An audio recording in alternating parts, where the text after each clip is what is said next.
Kalau ke DPP gak kita ajak lah. Iya.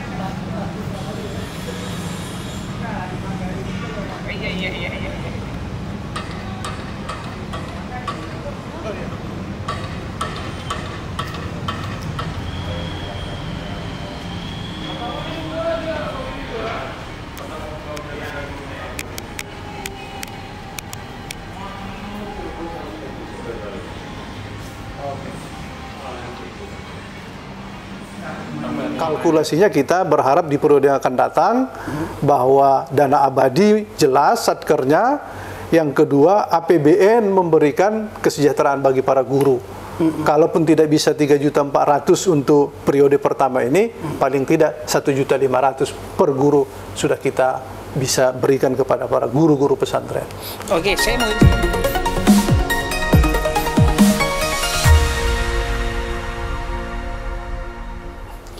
Assalamualaikum warahmatullahi wabarakatuh. Waalaikumsalam warahmatullahi wabarakatuh. Selamat bertemu kembali bersama saya Erman Tale Daulay di channel Tale Tries Info dalam program Bincang-Bincang Tipis-Tipis. Di channel ini berbagai isu terkini yang menjadi perhatian publik dan narasumber yang kita hadirkan untuk membahas isu tersebut akan kita iris-iris menjadi tipis-tipis. Karena kita mengangkat tema soal pesantren, untuk itu kita menghadirkan Wakil Ketua Komisi 8 DPR RI dari fraksi PKB, Pak Marwan Dasopang. Ya, Assalamualaikum warahmatullahi wabarakatuh. Waalaikumsalam warahmatullahi wabarakatuh. Terima kasih Pak Marwan sudah bersedia hadir di Bincang Tipis-Tipis. Ya, terima kasih. Nah, Pak, Bapak itu disebut pelopor ataupun partai Bapak PKB, Ya. pelopor terbitnya undang-undang pesantren. Emang selama ini pesantren tidak baik-baik saja? Atau apa motivasi yang diusung untuk menerbitkan undang-undang pesantren ini, Pak Marwan Dasopang? Silakan diris tipis-tipis dulu, Pak. Ya, terima kasih nih. Kita ketemu lagi dengan Erman Tale Daulay dengan channel Tale Tries Info dengan Info program Bincang Tipis-Tipis. dengan tema tipis-tipis. Ya. Menarik sekali. Senang kita kalau sudah ketemu dengan bincang tipis-tipis. Iya. Oke. Bukan tidak baik-baik tentang pesantren. Pesantren tetap eksis. Ya. Tetapi dari sisi perjuangan dan hasil yang diperjuangkan oleh pesantren dan para ulama kiai tidak sebanding dengan yang diberikan oleh pemerintah. Kalau disebut itu tidak baik-baik, ayo kita sebut tidak baik-baik.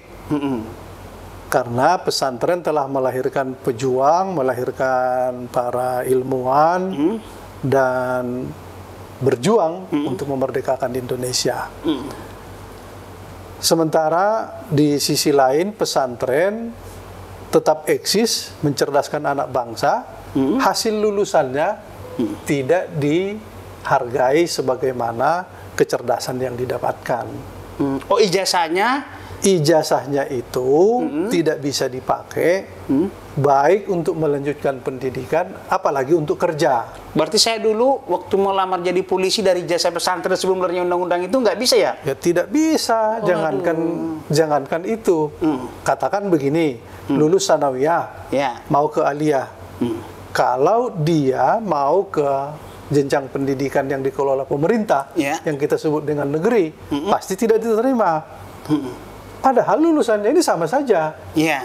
Nah, itulah yang kita sebutkan bahwa keberadaan pesantren perlu diberikan penguatan lewat undang-undang. Ya. PKB menggagas itu. Ya. Dan setelah digagas, dibahas di Komisi 8, saya dipercayakan sebagai Ketua Panja. Ya. Alhamdulillah sudah berhasil. Hasilnya di berbagai pasal memberikan jaminan kepada anak-anak santri yang lulus di pesantren setara kedudukannya dengan pendidikan lain. Ya. Baik melanjutkan pendidikan yang lebih tinggi, Ya. baik untuk bekerja. Itu sudah kita Ya. peroleh.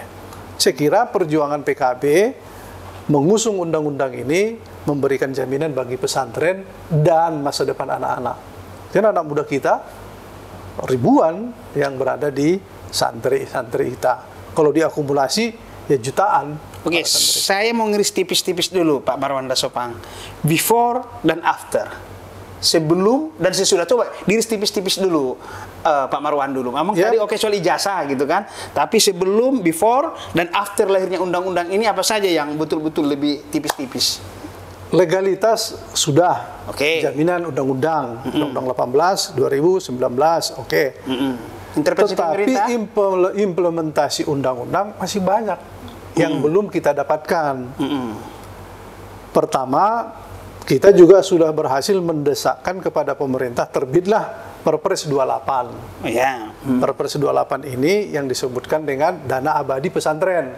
Oh, iya. Dana abadi pesantren ini memungkinkan bagi anak-anak kita yang punya cita-cita, punya kemampuan untuk melanjutkan pendidikan yang lebih tinggi, bahkan ke luar negeri, diberikan beasiswa. Atau pesantren yang ingin meningkatkan kapasitas para guru, guru-gurunya mau ditingkatkan kemampuannya. Apakah itu pelatihan, apakah itu mencapai gelar kesarjanaan, itu diberikan beasiswa. Itu baru keputusan. Sementara anggaran itu diletakkan di satker yang betul-betul dimanfaatkan pesantren belum. Yang berikutnya, karena pesantren juga bagian dari integral pendidikan kita, sebagaimana di undang-undang pesantren ini, maka mestinya guru-guru pesantren, pengelola pesantren setara dengan pendidikan lain. Mereka mestinya mendapatkan insentif dari pemerintah. Guru-guru ini harus digaji semuanya. Itu tahap perjuangan PKB ke depan. Kalau kami di PKB, termasuk Pak Muhaimin, Ketua Umum, memerintahkan perjuangan kita ini ke depan, mestinya para pimpinan pesantren, para guru-guru pesantren harus diberikan oleh pemerintah insentif sebagai kewajiban. Hitung-hitungannya sampai harus mendapatkan 3.400.000 per guru. Perjuangannya masih panjang. Karena itu saya kira ya masih boleh diberikan kesempatan kepada para caleg-caleg PKB untuk terpilih, untuk mengusung tugas ini. Oke, berarti dengan kata lain undang-undang ini memaksa pemerintah untuk lebih memperhatikan dunia pesantren.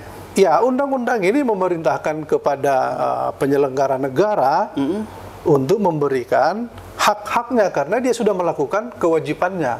Pesantren sudah melakukan kewajibannya. Ya, apa itu? bangsa, mencerdaskan anak bangsa. Perintah konstitusi, ya betul. Perintah konstitusi. Nah, karena itu kita ini tahapan-tahapan berikutnya adalah kita satu mengenai dana abadi pesantren, nanti harus ada satker tertentu untuk kelanjutan anak-anak ini, dana abadi itu berapa, sehingga bisa dimanfaatkan mulai dari peningkatan kapasitas guru, memberikan kesempatan untuk mencapai kesarjanaannya lebih tinggi, dan santri kita untuk melanjutkan perguruan tinggi, baik di dalam negeri maupun di luar negeri. Yang kedua, kita ingin nanti pemerintah supaya menganggarkan khusus anggaran untuk pesantren, menyasar kepada para guru. Nah, perjuangan berikutnya itu sekarang lagi berjalan di berbagai daerah. Ini bagi daerah yang mau. Bupatinya mau, gubernurnya mau, lahirlah perda tentang pesantren. Oh, perda pesantren, iya. Apa gunanya perda pesantren? Perda pesantren itu memungkinkan APBD membiayai pesantren. Itu gunanya perda pesantren. Tapi kan itu kesadaran berbagai bupati. Tidak semua. Belum ada perda pesantren ya? Ada di berbagai kabupaten-kabupaten yang bupatinya itu punya konsen, yang bupatinya itu paham dan gubernurnya. Kalau tidak paham, kalau tidak ada konsennya untuk itu, dia tidak membuat undang-undang pesantren, tidak membuat turunan undang-undang pesantren itu berupa perda pesantren. Kita nanti mau membuat perjuangan berikutnya ini, membuat satu kewajiban bagi daerah untuk melahirkan perda pesantren. Itu cita-cita. Sehingga nanti para guru ini kan itu ada di APBD berupa insentif yang diberikan oleh APBD untuk kesejahteraan guru-guru. Termasuk yang dari pusat namanya transfer daerah. Transfer daerah ini non fisik disebutkan dengan kesejahteraan guru. Sampai sekarang pesantren belum mendapatkan itu. Padahal tugasnya sama-sama mengajar dengan sekolah lain. Nah, itulah yang sekarang kita perjuangkan. Tapi ini kan periodenya sudah mau selesai. Ya. Akan ada pencalekan berikutnya. Kalau boleh disebutkan ini kampanye, ya kampanye ini. Kami butuh perjuangan berikutnya dengan ini kalkulasinya kita berharap di periode yang akan datang bahwa dana abadi jelas satkernya, yang kedua APBN memberikan kesejahteraan bagi para guru. Kalaupun tidak bisa 3.400.000 untuk periode pertama ini, paling tidak 1.500.000 per guru sudah kita bisa berikan kepada para guru-guru pesantren. Oke, saya mau iris tipis-tipis sisi kritik untuk pesantren. Memang jumlahnya dibandingin jumlah pesantren tidak banyak, tetapi walaupun satu kejadian itu tetap menjadi perhatian kita bersama. Seperti kekerasan senior terhadap junior, pelecehan seksual pengasuh kepada santriwati. Itu gimana tanggapan Pak Marwanda Sopang? Ya, ini memang kita miris ya. Kita juga tidak tahu perubahan apa yang ada di masyarakat kita. Kekerasan seksual, kekerasan terhadap anak, sekarang tidak lagi melihat lembaga. Lembaga sesuci apapun terjadi, termasuk di pesantren. Baik itu ya guru terhadap murid, senior terhadap junior, kemudian ada kekerasan seksual. Maka karena itu kita membuat di Undang-Undang Pesantren itu sebuah tata cara pengelolaan pesantren yang nanti sebetulnya akan tertuang di dalam peraturan pemerintah tentang mekanisme untuk pencegahan kekerasan. Mencegah dini. Cegah dini. PKB sudah melakukan itu, bahkan kemarin tanggal 8 sudah kita buat kesadaran bersama. Ternyata mencegah kekerasan terhadap anak tidak memadai hanya sebatas undang-undang. Oh iya, ada kemarin PKB ada kita buat deklarasikan ramah anak. Ya, ramah anak.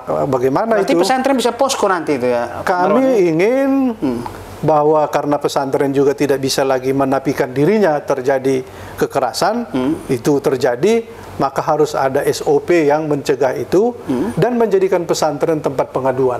Jadi preemptif ya, sebelum bukan lagi preventif, tapi preemptif. Jadi sebelum itu ada kejadian sudah ada kejadian sudah kita buat. Jadi nanti pesantren pencegahan, kemudian juga rehabilitasi dan lain-lain, sehingga itu tempat pengaduan. Nah, itu tentu kita tidak bisa mengklaim pesantren. Yang bisa kita klaim adalah seluruh kantor-kantor PKB di Indonesia dijadikan tempat pengaduan. Nah, itu pencegahan anak. Nah, kami berharap bahwa pesantren selain dia bisa menjadi pencegahan, tapi ini bisa menjadi edukasi yang baik, ramah terhadap anak. Jadi saya mau tipis-tipis lagi nih Pak Marwanda Sopang. Saya ini kan alumni pesantren, walaupun kajinya nggak dalam-dalam sekali, tapi dulu saya sangat sedih orang yang disekolahkan ke pesantren itu kalau waktu SD-nya katanya nilai akademiknya rendah, ekonomi orang tuanya lemah, ya udah dipesantrenkan aja katanya gitu. Jadi bukan favorit. Itu gimana Bapak? Kan Bapak juga pernah, mungkin waktu di kampung dulu pernah mendengar itu. Gimana? Ya, samalah. Dulu ada euforia ya. Setelah negara merdeka, pemerintah menggenjot ini pendidikan. Pendidikan ini digenjot. Tapi kan ada pilihan-pilihan, dikelola oleh negara, pemerintah, dikelola oleh masyarakat. Ada persepsi dikelola negara itu membanggakan negeri. Sehingga semua orang mengejar ke negeri. Tapi sesungguhnya kecerdasan itu tidak hanya ada di negeri, tetapi itulah sebuah persepsi. Maka anak-anak disekolahkan ke pesantren. Tapi saya kira sekarang sudah jauh berbeda. Orang sudah memilih pesantren ketimbang negeri dulu itu. Itulah bagian dari perjuangan kita mengembalikan fungsi pesantren, mengembalikan keberadaan pesantren, sebuah institusi pendidikan yang bisa kita andalkan. Itu dulu kita istilahnya apa dulu Bang? Ijazah bulung pisang katanya, ijazah daun pisang katanya kalau gitu. Ya, kalau di kampung ya begitu, karena ijazah ini tidak kunjung diakui, akhirnya ada bisa ngelamar pegawai negeri, Itu apa? Itu ledek lah kalau Ledek, di kampung. diledek, ya. Allah, ijazahnya pun ijazah gunung pisang. Iya, daun pisang nggak kalau bahasa Indonesia. Ya. Ya. Ada satu hal Pak Lagin, ini terhadap pesantren juga. Karena bayarannya dulu di kampung kita pakai beras sama kelapa, akhirnya dibilang oh Pak pesantren itu nggak bergengsi. Ini sempat juga, padahal karena kiai kita orang kaya, iya kan, gimana nih Pak Marwanda Sopang? Kalau dari sisi sejarah ya. Iya, sejarah. Dulu para ulama, para kiai mendirikan pesantren itu memang ditujukan untuk mencerdaskan. Ya. Sehingga tanpa membayar pun anak-anak diterima. Tradisi itu dilanjutkan. Oh, karena dia udah kiainya pemilik pesantrennya Kiainya udah punya kaya, kebun. kaya. Kalau dulu kan pimpinan pesantren itu kaya. Dia pakai berbagai sumber daya yang ada di lingkungannya itu bisa diberdayakan dengan baik. Ada yang punya tanah luas dikembangkan menjadi perkebunan, ada yang kalau sekarang ada sawit gitu, kalau dulu nggak ada. Dulu ada tebu, ada tembakau dan lain-lain. Dia punya. Jadi anak-anak tidak perlu bayar, asalkan mau dicerdaskan. Nah, tradisi itu berlanjut, tapi bukan berarti pesantren tidak modern karena tidak membayar dengan uang tunai. Sekaligus itu bagian dari jaminan sosial untuk pencerdasan anak bangsa. Jadi ya dari satu sisi kadang-kadang orang yang tidak punya kemampuan untuk sekolah hanya bisa ditampung di pesantren. Oke, kalau sekolah yang umum tentu dia sanggup ininya membiayainya, ya kan, betul. Tapi tahukah, mari kita baca sejarah, anak-anak yang tidak dicerdaskan di sekolah-sekolah negeri, alternatifnya hanya di pesantren, tapi kita baca satu-satu lulusannya, itu sebagian besar berhasil. Iya, betul. Menjadi Contohnya, orang pemimpin. Pak Marwanda Sopang lah, Wakil Ketua Komisi 8, alumni pesantren Sungai 2, Padang Laut Utara. Ya. Dari berbagai alumni dari pesantren itu, kalaupun disebutkan apa tadi istilahnya itu buangan lah, orang yang tidak mendapatkan kesempatan sekolah di negeri, disekolahkan di pesantren, sebetulnya itu kecerdasannya ya terbantahkan itu dengan baik karena para alumninya sudah memberikan kontribusi yang besar bagi masyarakat dan pemerintah. Jadi terakhir nih Bang Iris, tipis-tipis ini kan dulu seringkali dipertentangkan kearifan lokal dengan pesantren, tentang budaya gitu. Padahal tadi saya pernah baca pemikiran Pak Marwanda Sopang, sebenarnya budaya adat istiadat itu pun bisa dikelola di naskah akademik kan di pesantren, tentu dengan inovasi-inovasi agar kearifan lokal itu juga bisa dipelajari secara akademik. Itu gimana maksudnya Pak Marwanda Sopang itu? Wah, itu hebatnya pesantren, itu lentur ya. Tidak pernah pesantren itu bertentangan dengan budaya lokal, tetapi kecerdasannya adalah mengislamkan seluruh kecerdasan masyarakat lokal. Katakanlah umpamanya dalam hal perkawinan, kemudian hal-hal pengembangan ya terkait dengan budaya, itu tidak pernah dibantah oleh pesantren, para ulama, tapi itu bisa diislamkan. Umpamanya kalau di kampung kita ada namanya Horja Godang. Adat itu, adat Dalihan Natolo. Adat Dalihan Natolo itu bisa diislamkan. Maka kalau kita membuat perbandingan, jadi ada Dalihan Natolo di utara, ada Dalihan Natolo di selatan. Itu sedikit dan tipis perbedaannya. Kalau kita mau katakan yang di selatan itu diislamkan oleh para ulama.